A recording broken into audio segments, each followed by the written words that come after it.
sobre a vida em sociedade. Um simples polígrafo destruiria qualquer amizade. Egoísmo. O egoísmo é uma realidade. O altruísmo desinteressado é um mito. Se os homens são seres vivos, segue-se que todas as ações humanas são egoístas. Todas.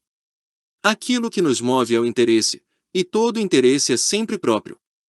Não há ações desinteressadas como não há água desidratada. Aquele que nega as afirmações acima simplesmente desconhece sua própria natureza ou, por estar comprometido com ilusões, tornou-se incapaz de admitir o óbvio.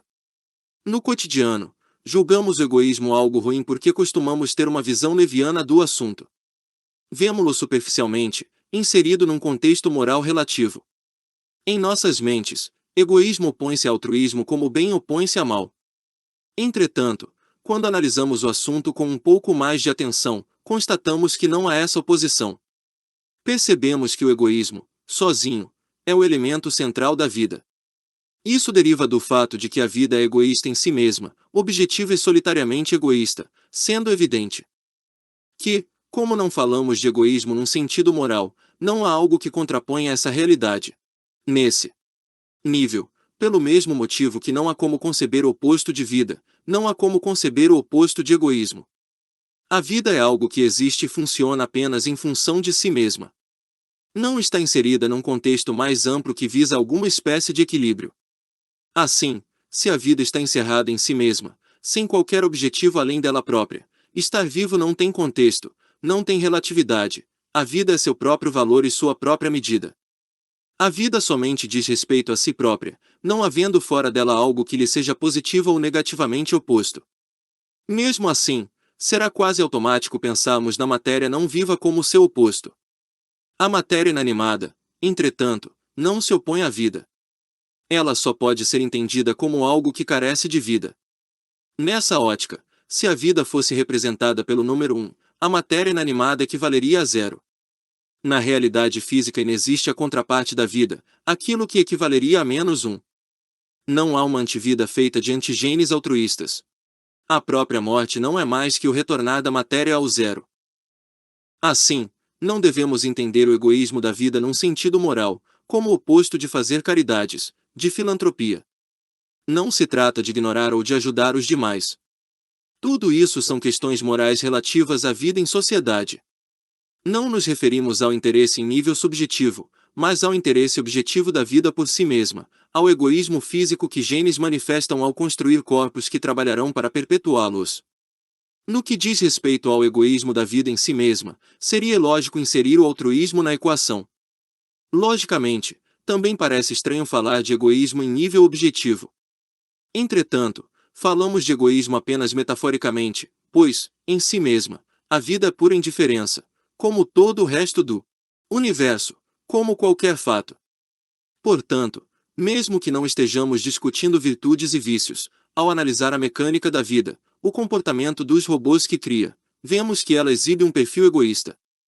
Fazemos tal afirmação no mesmo sentido em que vírus de computador podem ser interpretados como egoístas em seu comportamento infeccioso e autorreplicante. Não estamos insultando os genes ao chamá-los de egoístas. Fazemo-lo como quem descreve seu funcionamento, não como quem os qualifica. Claro que, se tais genes fossem altruístas, nós os designaríamos como genes altruístas, mas como isso seria possível? A ideia ficará mais clara se observarmos que não há como conceber uma vida altruísta em si mesma. Que seriam genes altruístas? Quais seriam suas prioridades? Ajudar a matéria inanimada a ser cada vez mais morta. Ajudar o acaso a ser cada vez mais aleatório. Seriam antigenes de antivida, moléculas. Filantropas preocupadas em fazer com que os genes egoístas tenham menos interesse na própria perpetuação. Mas em favor de que? Talvez para lutar pela abolição das cadeias de carbono. Para tentar encontrar uma família para o hidrogênio. Parece evidente que a vida em si mesma não teria pelo que se sacrificar. Como poderíamos ser altruístas se fossemos a única pessoa, o único organismo existente sobre a face da Terra? Seria impossível. A vida não pode ser altruísta porque não há um contexto exterior a ela própria que torne isso possível.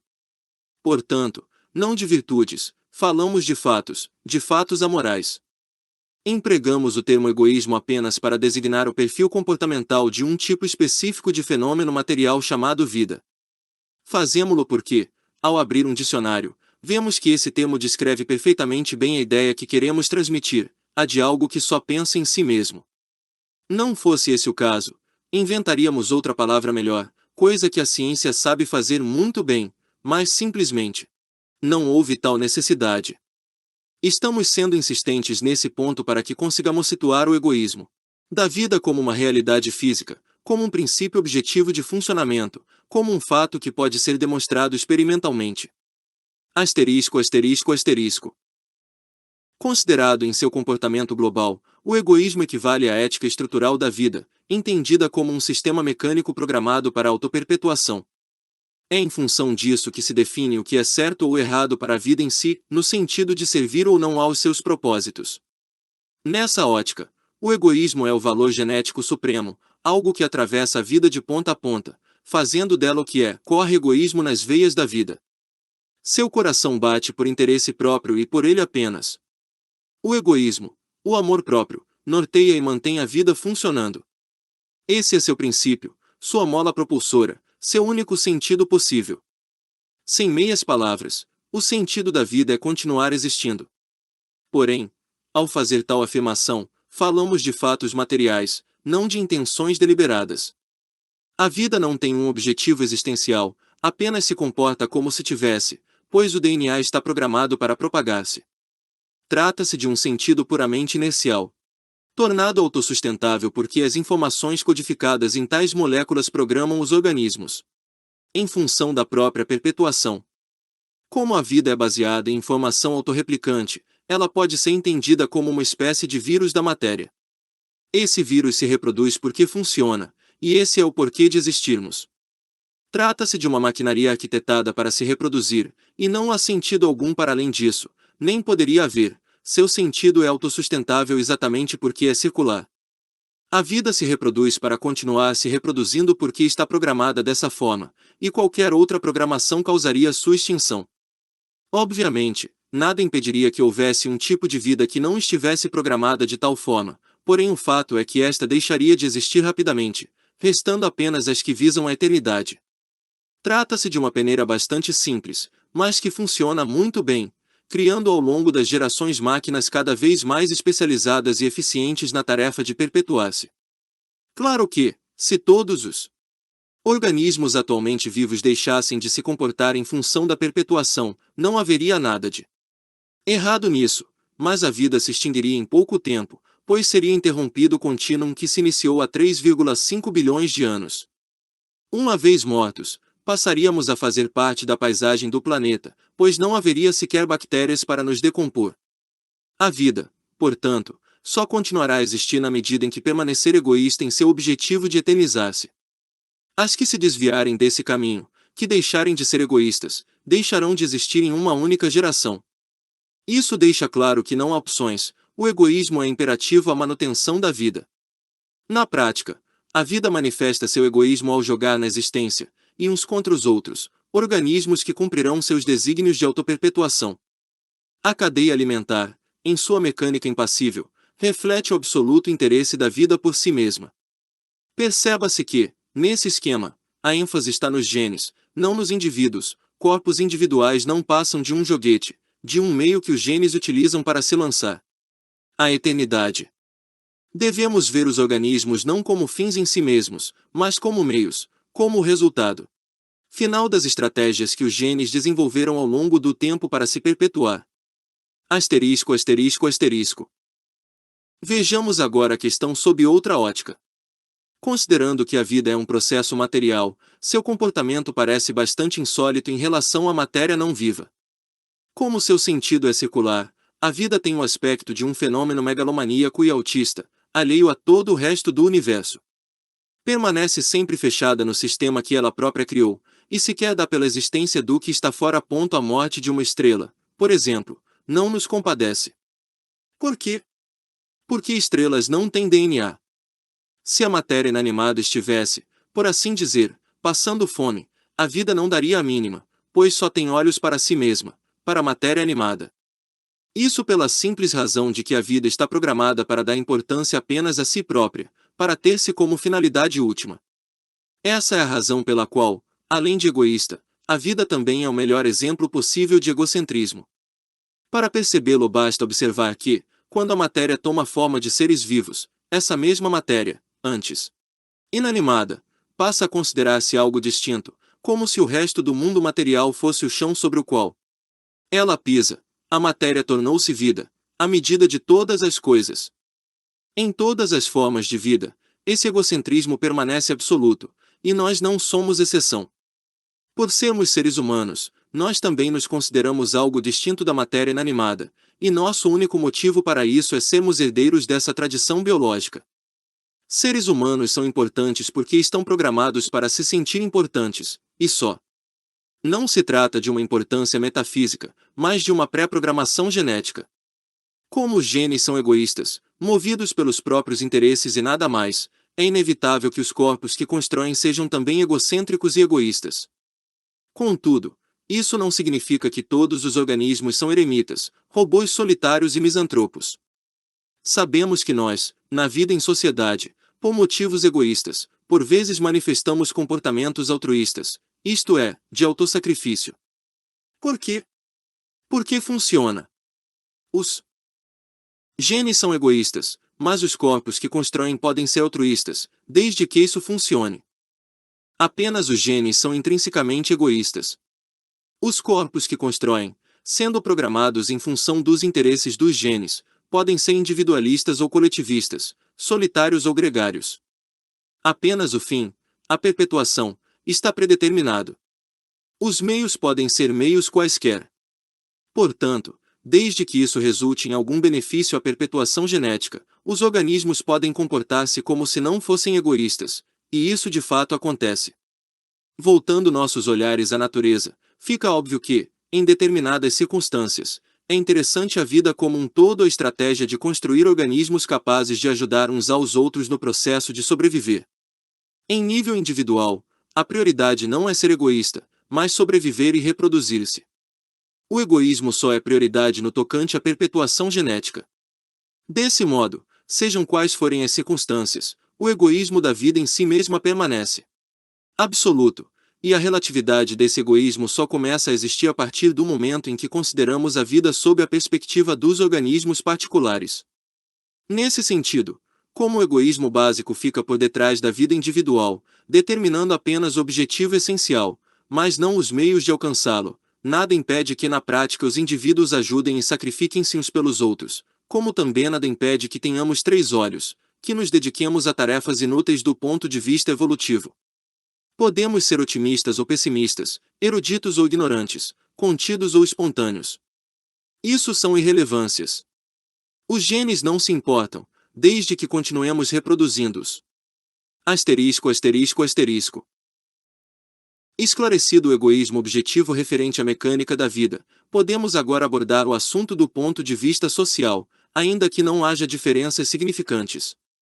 Isso porque, considerando a sociedade como um todo, vemos que ela também exibe um comportamento egoísta e fechado em si mesmo, semelhante ao da vida em nível genético, ou seja, a prioridade da sociedade é assegurar sua própria existência por motivo nenhum, se não continuar existindo. Portanto, mesmo no que diz respeito à vida em sociedade, ainda não há contraposição entre egoísmo e altruísmo. Onde, afinal, está o altruísmo? Dentro do egoísmo. O egoísmo diz respeito à satisfação dos interesses dos indivíduos. O altruísmo, por sua vez, diz respeito a uma estratégia particular voltada à satisfação desses mesmos interesses quando inseridos num contexto de vida grupal, seja em sociedades, em famílias, em tribos, ou seja, aos sacrifícios que estamos dispostos a fazer uns pelos outros, não por amor aos demais, mas por amor próprio. Além disso, o altruísmo, o sacrificar-se pelos demais, é algo que vemos com bastante frequência na natureza.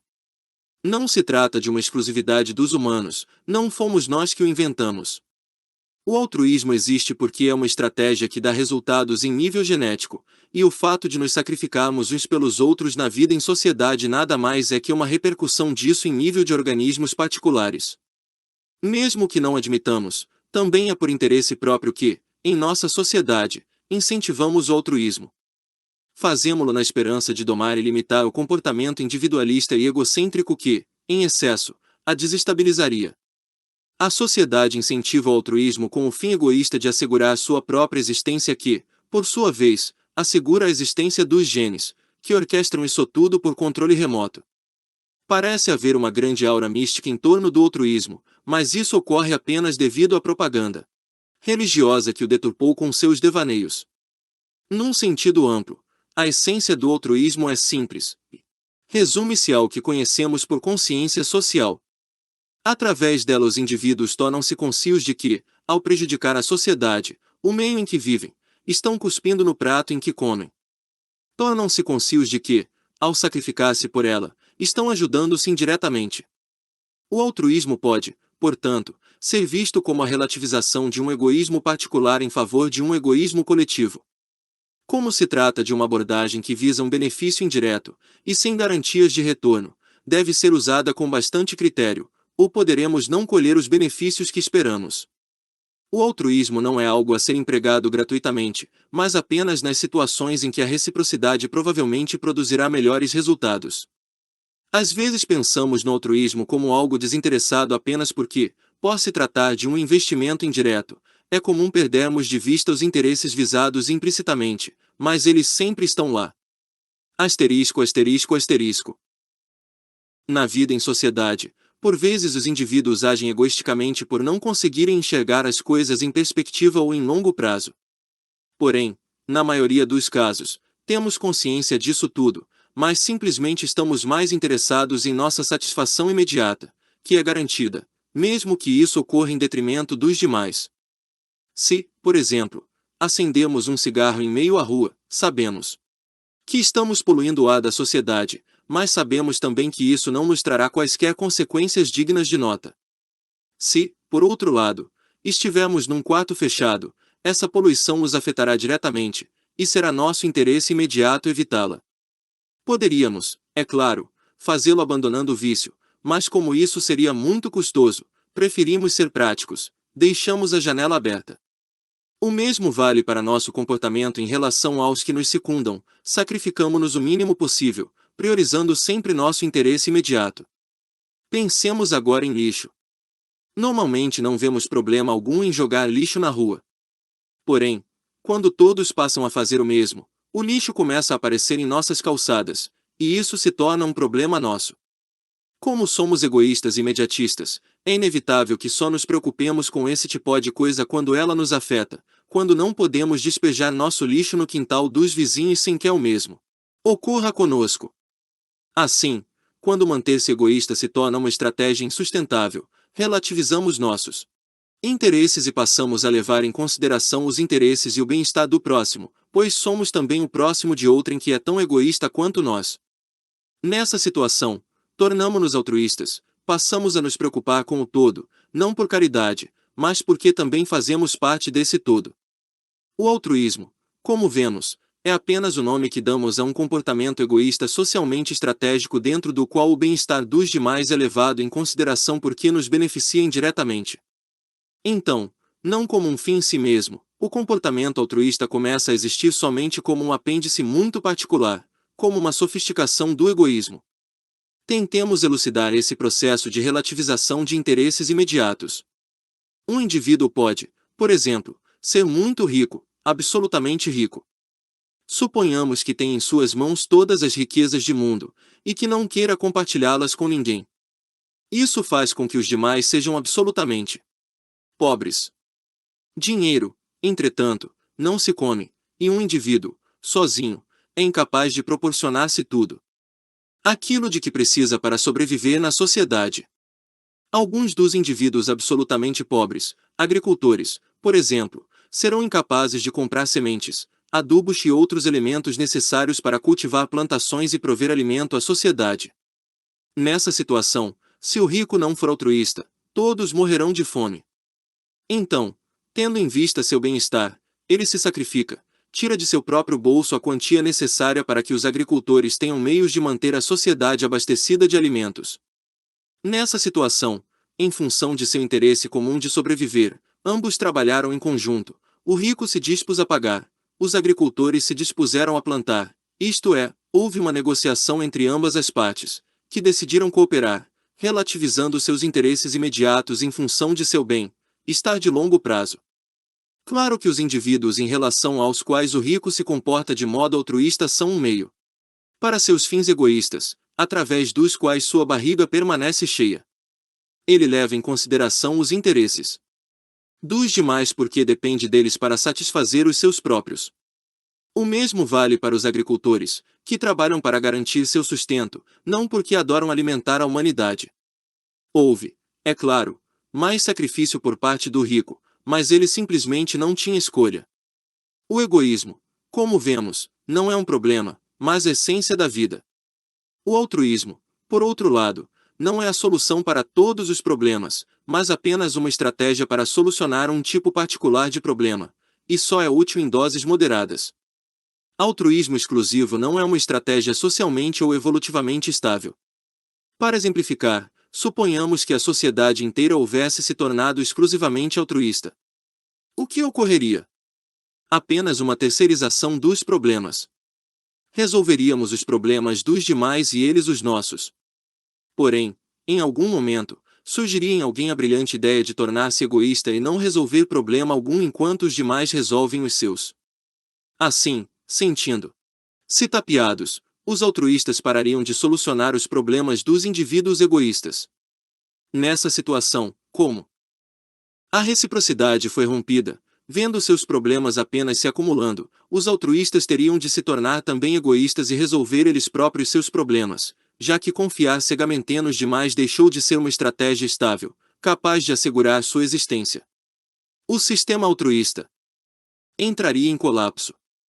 O resultado seria o mesmo se os altruístas continuassem a resolver os problemas dos egoístas, morreriam todos os altruístas e, como consequência, os egoístas parasitas que eram por eles sustentados.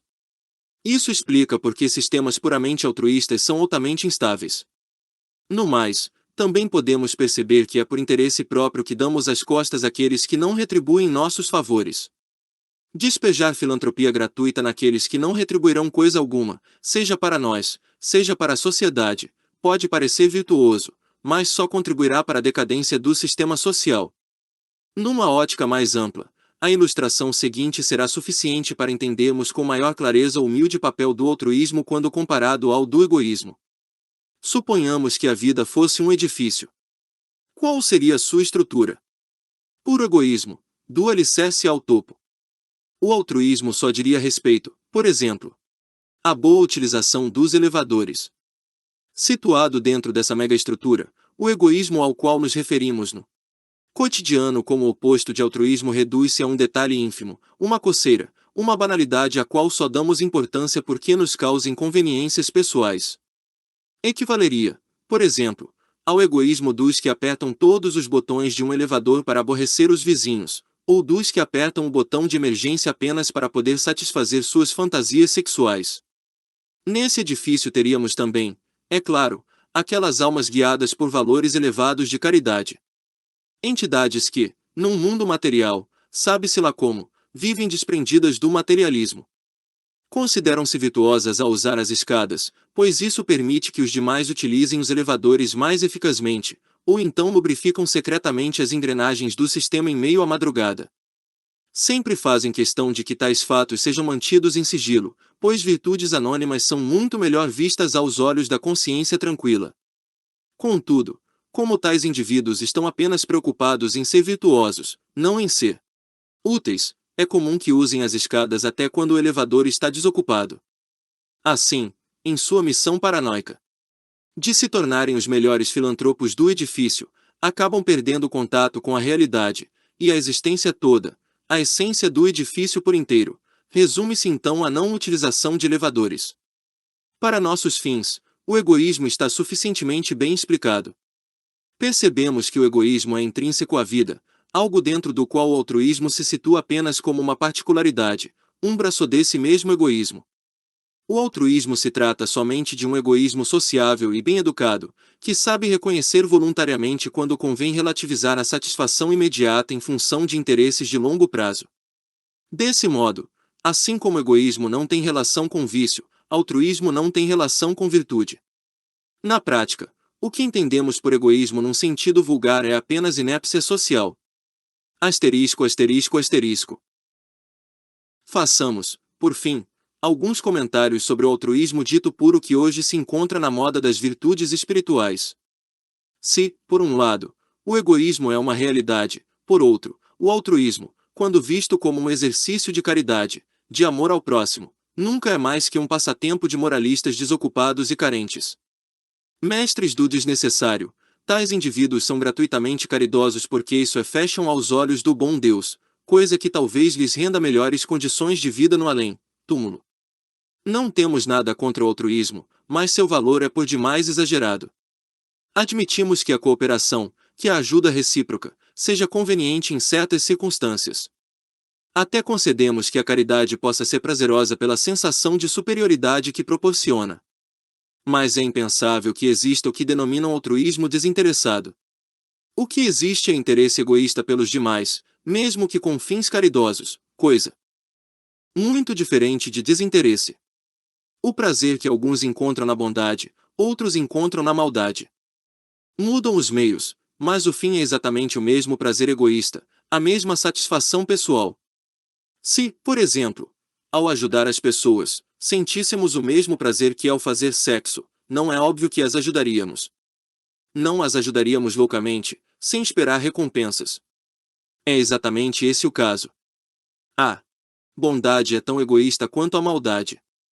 Fazemos vista grossa a uma ideia tão incoerente, tão grosseira como o desinteresse altruísta porque, é claro, adoraríamos ser presenteados, receber favores em nome da bondade gratuita.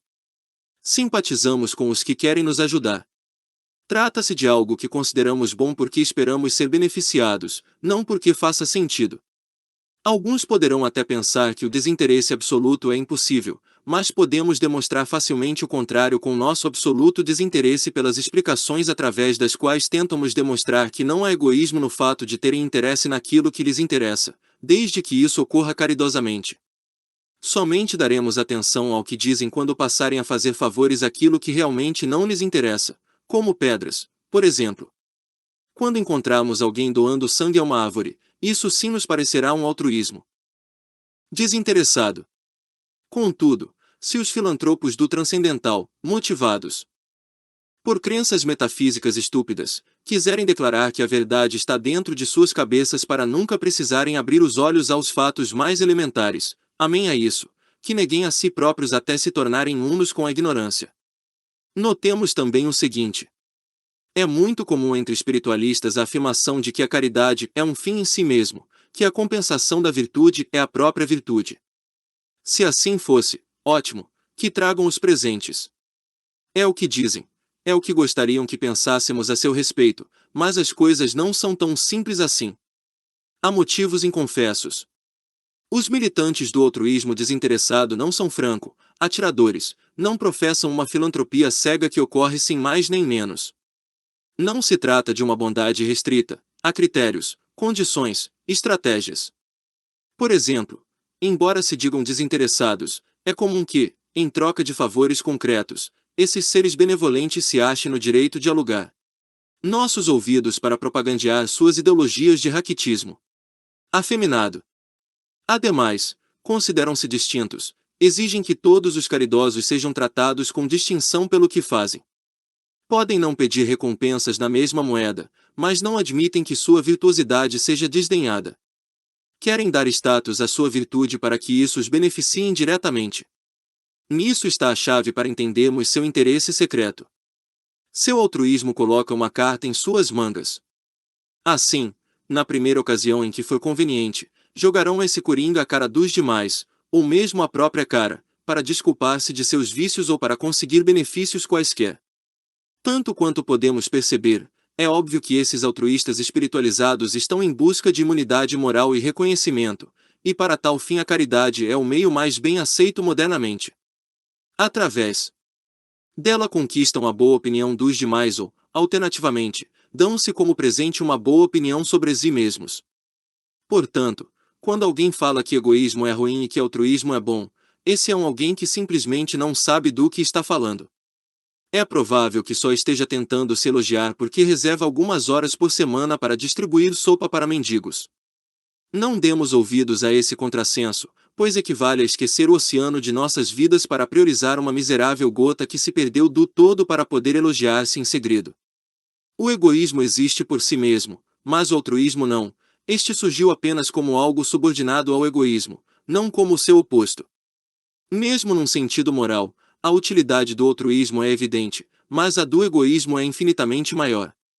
É ridículo que, como porta-vozes do altruísmo, nos sintamos no direito de nos dirigir ao egoísmo com desdém, pois isso equivale a uma flora intestinal que se considera mais importante que o organismo que a hospeda. Não importa que simpatizemos com caridade, com filantropia, isso diz respeito a um pífio detalhe dentro de um contexto criado tão somente pelo egoísmo. Somos absurdos ao argumentar contra o egoísmo, pois argumentamos contra nós mesmos, contra fatos evidentes, emaranhando-nos em incoerências ridículas. Segundas, terceiras, quartas, quintas e sextas, intenções. Sábados e domingos, interesses. O egoísmo nunca está de férias. Somos todos egoístas porque o egoísmo criou o sentido da vida. Deixaremos de ser-lo apenas quando batemos as botas e voltarmos a ser a passarela sobre a qual a vida desfila.